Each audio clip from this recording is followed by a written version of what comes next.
chase the night, wanna dance to the light.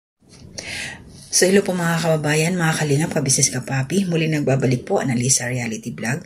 Uploading na po yung isa ko kung ginawang reaction kanina.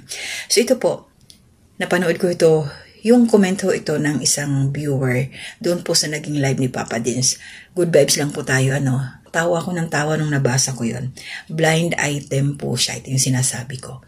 Pero bago ang lahat, thank you po muli, Maraming salamat sa suporta ninyo sa akin. Kayong lahat, mga silent viewers at saka nasa community spotlight ko. Sabi niya dito, so mayroon hong isang reactor na pinaghihinalaan na baka daw yun ang nagwakwak kina Intoy at Nika. So, sino kaya yun? Sino kayang reactor?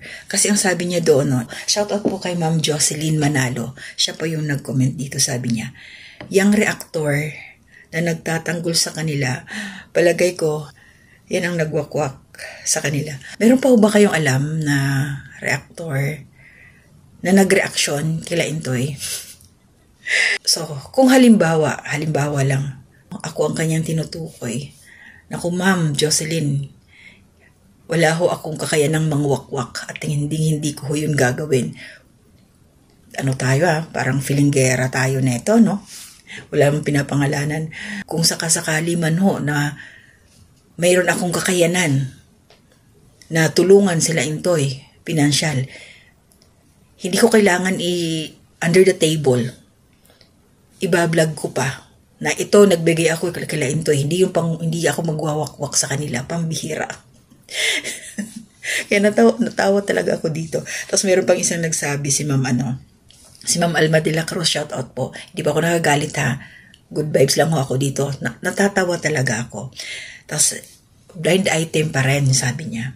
Meron reactor na paburo kay Intoy at Nika, babae siya. Nandiyan po yan sa thumbnail ko. Kaya tawang-tawa ako.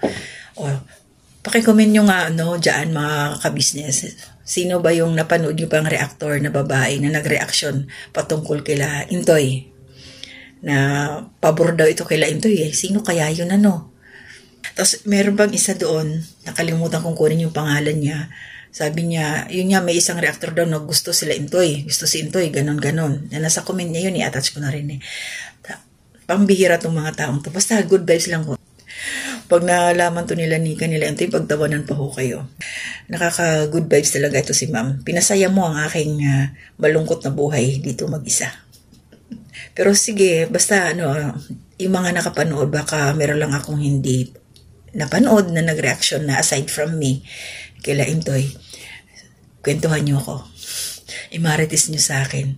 Ma'am Jocelyn, wag ka na mag-blind item at saka Ma'am Alma. Bangkitin niyo na yung pangalan. Hindi ko kayo aawayin. Hindi ako mahilig mang-away. Okay mga kababayan, mga kalingap, yun lang yung sa akin. Maraming salamat sa inyo.